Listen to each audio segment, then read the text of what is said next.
So 'దేవర' so ప్రస్తుతం 2 తెలుగు రాష్ట్రాల్లో ప్రేక్షకులకి ఏకైక ఆప్షన్ ఏదంటే 'దేవరే'. 'దేవర' సో అంటే ఒక పర్ఫెక్ట్ టైంలో రిలీజ్ అయింది. అవును. సో ఇప్పుడు ఈ రోజు నుంచి అంటే అక్టోబర్ 2 నుంచి మీకు 13 వరకు స్కూళ్ళకి సెలవులు. ఇది కూడా దీనికి బాగా కలిసి వచ్చే అంశం. మధ్యలో గాంధీ జయంతి. అదే ఈరోజు గాంధీ జయంతి. సో గాంధీ జయంతి కాబట్టి మొత్తం ఎక్కువ మందికి సెలవే ఈరోజు. రేపటి నుంచి అయితే స్కూళ్ళకి కాలేజీలకి సెలవులు.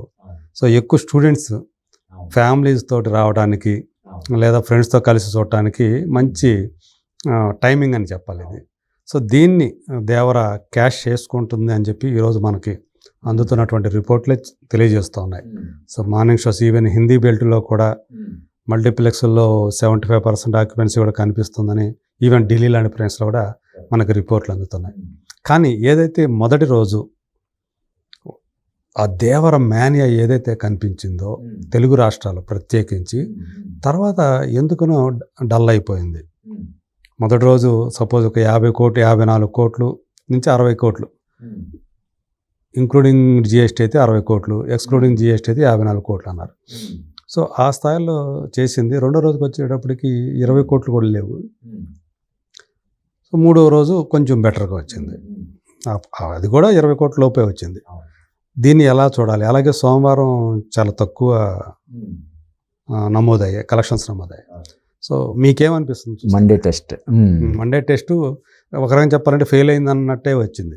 ఎందుకంటే నార్మల్ ప్రాక్టీస్ ఏంటంటే ఆదివారంతో పోలిస్తే ముందు రోజు ఆదివారంతో పోలిస్తే సోమవారం 50% డ్రాప్ అనేది కామన్గా కనిపించేది వర్కింగ్ డే కాబట్టి.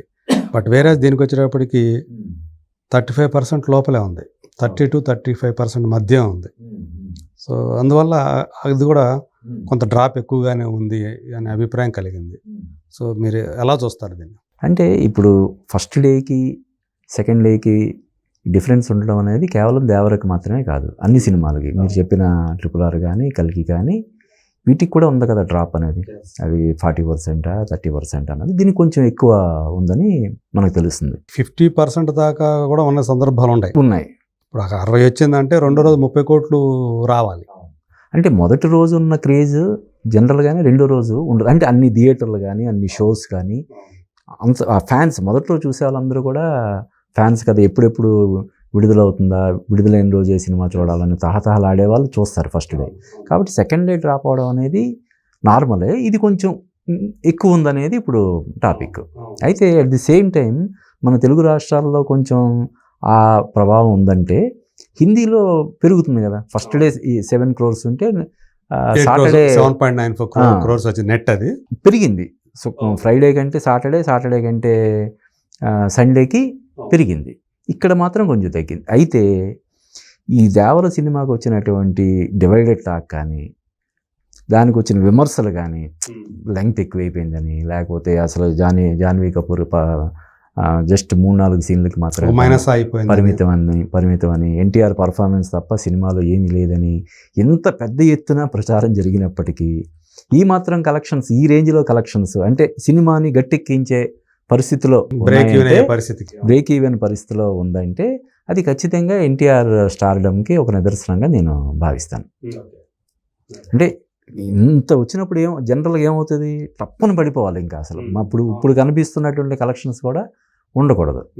కానీ ఆ మాత్రం వస్తుందంటే ఒకటి మీరు ఇందాక చెప్పినట్టు ఈ సీజన్ అడ్వాంటేజ్, దసరా అడ్వాంటేజ్, సెలవుల అడ్వాంటేజ్. 'కల్కి' తర్వాత మన ఇక్కడనే కాదు హిందీలో కూడా 'కల్కి' తర్వాత పెద్ద సినిమా ఏం లేదు. మధ్యలో 'స్త్రీ 2' అనే చిన్న సినిమా వచ్చి పెద్ద వసూళ్లు చేసింది అనుకోండి, అది రికార్డు సృష్టించింది. కానీ ప్రాపర్ కమర్షియల్ ఎంటర్టైనర్ అనేది పెద్ద సినిమా అనేది ఏమీ లేకపోవడం కూడా దీనికి అడ్వాంటేజ్ అయింది. ప్లస్ ఎన్టీఆర్కి గత 2-3 సినిమాలుగా చూస్తే దసరా సెంటిమెంట్ అనేది బాగా కలిసి వస్తుంది. దసరాకి అంతకుముందు 'అరవింద్ సమేత' కానీ దానికి ముందు వచ్చిన సినిమాలు కానీ దసరాకి రిలీజ్ అయ్యాయని నేను అనుకుంటున్నాను. ఆ సెంటిమెంట్ కూడా కలిసి వచ్చింది. ప్లస్ 'అరవింద్ సమేత' విడుదలయ్యి అంటే RRR మినహాయిస్తే RRR అనేది మల్టీ స్టారర్ లాగా, రామ్ చరణ్, రాజమౌళి, ఇది ప్రాపర్ ఎన్టీఆర్ సినిమా. ఇది 'అరవింద్ సమేత' తర్వాత 6 సంవత్సరాల తర్వాత వచ్చిన సినిమా కాబట్టి సినిమా ఎలా ఉన్నా ఎన్టీఆర్ని చూసి చాలా రోజులైంది స్క్రీన్ మీద, పదంటే చూద్దాం అనే ధోరణి కంటిన్యూ అవుతుండడం వల్ల ఇలా ఉన్నాయి. లేకపోతే ఈ సినిమాకి వచ్చినటువంటి రివ్యూలు కానీ విమర్శలు కానీ వీటికి తపేలుమని పడిపోవాలి, అసలు మొత్తం డ్రాప్ అయిపోవాలి. డ్రాప్ అవ్వకుండా ఆ మాత్రం నిలబడి సినిమాని గట్టెక్కించి అంటే ఒక హిట్ రేంజ్కి తీసుకెళ్లే పరిస్థితి కనిపిస్తుందంటే మాత్రం అది ఖచ్చితంగా ఎన్టీఆర్ స్టార్డమ్ అని మనం చెప్పొచ్చు. అంటే మొదటి రోజు చూసుకుంటే ఆల్మోస్ట్ వరల్డ్వైడ్గా 100 crores సమీపానికి వచ్చింది షేర్, ఒక సునామీ లాగా. సో ఇప్పటికి చూసుకుంటే అంటే 5 రోజులకి చూసుకుంటే 180కి చేరువుగా వచ్చింది. అంటే 80 కోట్లు, మిగతా మొదటి రోజు ఆల్మోస్ట్ 100 కోట్లు వస్తే తర్వాత 4 రోజులు వచ్చింది కలిపి 100 రాలేదు, 80 కోట్ల దాకే వచ్చింది. సో దీన్ని బట్టి అది యాక్చువల్గా మొదటి రోజు కనిపించినంత ఊపు గనక అది గనక కంటిన్యూ అయినట్లయితే అసలు ఇంకో రేంజ్లో ఉండేది. అసలు ఈ పాటికే 300 కోట్లు రావాల్సి వచ్చేసేసి అని అన్నట్టుగా అనుకున్నారు. అంటే మన తెలుగు వెర్షన్ బాగానే పే చేసినట్టు హిందీది కూడా బాగానే పే చేస్తుంది. ఇంకా ఈ తమిళ్, మలయాళం, కన్నడ ఈ 3 వెర్షన్లు కొంచెం బాగా డిసప్పాయింట్ చేశాయని చెప్పి మనకి ఆ 3 కూడా 3 ఒక కనీసం 10 చొప్పున అలా కాంట్రిబ్యూట్ చేసి ఉంటే బాగుండేది. అవి రాకపోవడం కూడా ఈ సినిమాకి దేవరకి కొంత తమిళ్లో బ్రేక్ అంటే కష్టం అంటున్నారు. బ్రేక్ ఏమను కేరళ అయితే పరిగణలో తీసుకోవట్లేదు, ఎందుకంటే అది మొత్తం కలిపి 1 కోటి రూపాయలు సో వచ్చింది. ఆల్రెడీ 75 లక్షలు వచ్చింది, అది పెద్ద విషయం కాదు అన్నట్టు. కాదు వేరే కన్నడం అది దాదాపు 13.5 కోట్లు వచ్చింది, అది కూడా ఇప్పటికి. మన తెలుగు వెర్షన్ అది వచ్చింది, తెలుగు వెర్షన్ వచ్చింది. కానీ ప్రాపర్ కన్నడ వెర్షన్ సరిగా పే చేయట్లేదని చెప్పి ఒక ఇది ఉంది. అంటే ఇప్పుడు ఈ పాన్ ఇండియా సినిమా అన్నప్పుడు జనరల్గా అందరూ ఏం చేస్తున్నారు, ఇప్పుడు మన పుష్ప అనేది తీసుకోండి, మలయాళం నుంచి అందరినీ ప్రాపర్గా తీసుకొని చేసే ప్రయత్నం చేస్తున్నారు. ఇందులో ఆ ప్రయత్నం జరిగినట్టు నాకు అనిపించలేదు. సైఫ్ అలీ ఖాన్ ఒకటే బాలీవుడ్ అలా కొంచెం కేర్ తీసుకుని ఉంటే ఇంకొంచెం బాగుండేదేమో. బట్ ఎనీవే మీ తెలుగులోను హిందీలోను ఆడుతున్నట్టుగా ఈ మిగతా 3 భాషల్లో కూడా సౌత్లో మిగతా చూసుకుంటే సౌత్లో పెద్దగా ప్రభావం చూపించలేదు. మీరు అన్నట్టు ఓవర్సీస్లో కూడా ఫస్ట్ డే ఉన్న ప్రభంజనం తర్వాత కనిపించలేదు. మొదటి రోజే మీకు 3 దాదాపు 3.5 దాటిపోయింది. అట్లాంటిది ఇప్పుడు చూసుకుంటే 5 రోజుల తర్వాత 5 రోజులకి 5+ ఉంది. అది అంటే జస్ట్ 1.5 అలాగా వచ్చింది అంతే. అంటే ఇప్పుడు ఈ సినిమా టాక్ కనుక బాగుండుంటే ఎలా ఉండేది అసలు? అవును, ఇన్ని విమర్శలు ఇంత ట్రోలింగ్ జరిగి ఉండకపోతే ఏ రేంజ్కి వెళ్ళి ఉండేది? అవును, నాకు తెలిసి ఒక RRR, కల్కి ఆ రేంజ్ దాటిపోయి ఉండేది.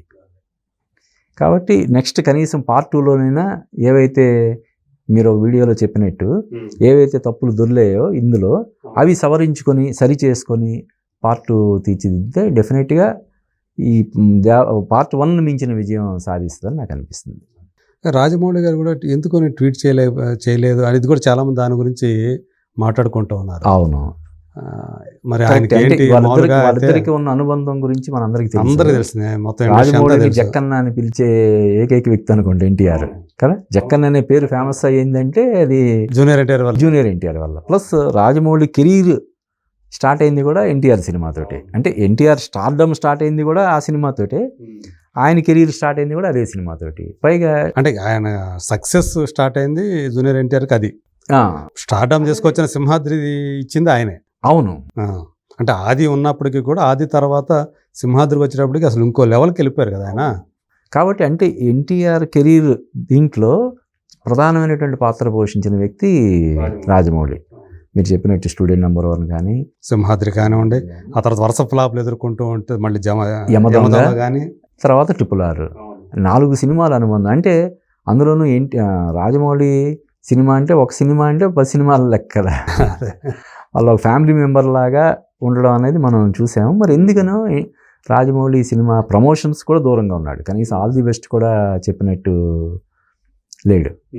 ఈ సినిమాకి ఆల్ ది బెస్ట్ కూడా చెప్పలేదు. జనరల్గా ఈ సినిమా ప్రమోషన్స్లో ఎవరెవరో కనిపించారు తప్ప అప్పుడు మన ఎవరు డైరెక్టర్ అతను ప్రమోషన్లో బాలీవుడ్ సినిమా ప్రమోషన్లో కూడా కరణ్ జోహార్ కానీ, లేకపోతే మన వంగ సందీప్ రెడ్డి వంగ వీళ్ళు కనిపించారు కానీ, ఆలియా భట్ వీళ్ళు కనిపించారు కానీ ఎందుకో రాజమౌళి, నేను అప్పుడే అనుకున్నా ఏంటి రాజమౌళి ఎందుకు వీళ్ళు అడగలేదా, లేకపోతే ఆయన అడిగిన లేదంటే దూరం పాటిస్తున్నాడా? సున్నితంగా వద్దన్నాడా ఏంటని నాకు అనిపించింది. సినిమా తర్వాత కూడా అంటే ఇప్పుడు దీనికి ఊతం వేస్తుంది. సినిమా బాగాలేదు అని చెప్పి చేస్తున్న ఆయన విమర్శలకి నచ్చలేదా? విమర్శలకి రాజమౌళి కనీసం ట్వీట్ చేయకపోవడం అనేది ఖచ్చితంగా ఊతం వేస్తుంది. కొంత కనీసం పర్ఫార్మెన్స్ గురించి అయినా ప్రస్తావించాలి చెప్పాలి కదా. సో అది- సినిమా అదే నచ్చకపోయినా ఈ సినిమాలో అన్నిటి మీద విమర్శలు ఉన్నప్పుడు కూడా ఈ విమర్శ లేని అంశం ఏదైనా ఉందంటే అది ఎన్టీఆర్ పర్ఫార్మెన్స్. యునానిమస్గా ఎన్టీఆర్ అల్టిమేట్ పర్ఫార్మెన్స్ అని చెప్తున్నారు. కనీసం దాన్నైనా ట్వీట్ చేయొచ్చు. ఎన్టీఆర్ మళ్ళీ అసలు అద్భుతంగా చేసాడనో విజృంభించాడనో ఏదో ఒక చిన్న మాట చెప్పొచ్చు. అసలు ఓన్లీ ఆ కార్తికేయ మాత్రం అది దాన్ని బ్రేక్ చేసాడు, బ్రేక్ చేసాడని ఆ పెట్టాడు మిత్ అంతే, బ్రేక్ 23 చేశాడు. సంవత్సరాలు. రాజమౌళితో సినిమా చేసిన తర్వాత చేసే ఏ హీరోకైనా నెక్స్ట్ హిట్ ఉండదు, తర్వాత 2-3 సినిమాలు కూడా హిట్ ఉండదు అనే దీన్ని బ్రేక్ చేసాడు ఎన్టీఆర్. ఈ సినిమాతో హిట్ కొట్టాడని కార్తికేయ మాత్రమే చెప్పాడు తప్ప ఇంక మిగతా ఈవెన్ కీరవాణి కానీ వీళ్ళెవరు దానికి దూరంగానే ఉన్నారని. మరి దీని వెనకాల రాజకీయ కోణం ఉందా అనేది కూడా కొంతమంది అనుకుంటున్నారు. ఓకే, అంటే ఎందుకు వచ్చింది మనకి Political సినిమా ఇది కూడా మళ్ళీ- అంత పెద్దగా ఏం లేదంటున్నారు కదా, మనం పని కట్టుకుని వెళ్ళి దాని గురించి మాట్లాడడం ఎందుకని అనుకున్నారు. ఏంటో మొత్తం మీద ఈ విషయంలో ఎన్టీఆర్ ఒంటరివాడు అయ్యాడా అని అనిపించింది నాకు. అంటే మిగతా హీరోలు కూడా ఇప్పుడు రామ్ చరణ్ కూడా సినిమాకి ముందు బెస్ట్ విషెస్ అని చెప్పాడు తప్ప సినిమా తర్వాత ఎవరు చేయలేదు కదా. ఇందాక మీరు అన్నట్టు సరే సినిమా స్క్రీన్ ప్లేనో లేదా డైరెక్షన్ ఏం బాగాలేదు, అది బాగాలేదు, ఇది బాగాలేదు అనుకుంటే ఎన్టీఆర్ పర్ఫార్మెన్స్ గురించి అయినా ప్రశంసించవచ్చు కదా. సాటి హీరోలు కానీ ఎన్టీఆర్తో చేసిన డైరెక్టర్స్ కానీ వీళ్ళెవరూ కూడా మరి దానికి దూరంగా ఉండడం అనేది కొంచెం దీని మీద అదే అనుమానಕ್ಕೆ తావిస్తూ ఉంది. సో దీని వెనక ఏదో ఉంది, వీళ్ళు కావాలని దూరంగా ఉన్నారు, స్పందించకుండా అవును. అనేది ఒకటి అది అయితే వినిపిస్తుంది. ఇప్పుడు వీళ్ళు ఇది కనీసం ఇన్ని రోజులు అయిన తర్వాత కూడా ఇటువంటి విమర్శలు వస్తున్నా కూడా, అంటే చాలా డైలీస్లో కానీ వెబ్సైట్లో కానీ దీని గురించి కథనాలు వస్తున్నా కూడా ఎవరు పట్టించుకోవట్లేదు అంటే ఏదో సంథింగ్ ఈజ్ రాంగ్ అని మనకి అర్థమవుతుంది. అదే చూడాలి మరి ఎందుకు తర్వాత ఏమైనా మళ్ళీ ఏమన్నా చేస్తాడా, చేస్తాడా, ఏంటి? స్పందిస్తాడా రాజమౌళి అనేది మరి చూద్దాం అది. ఓకే.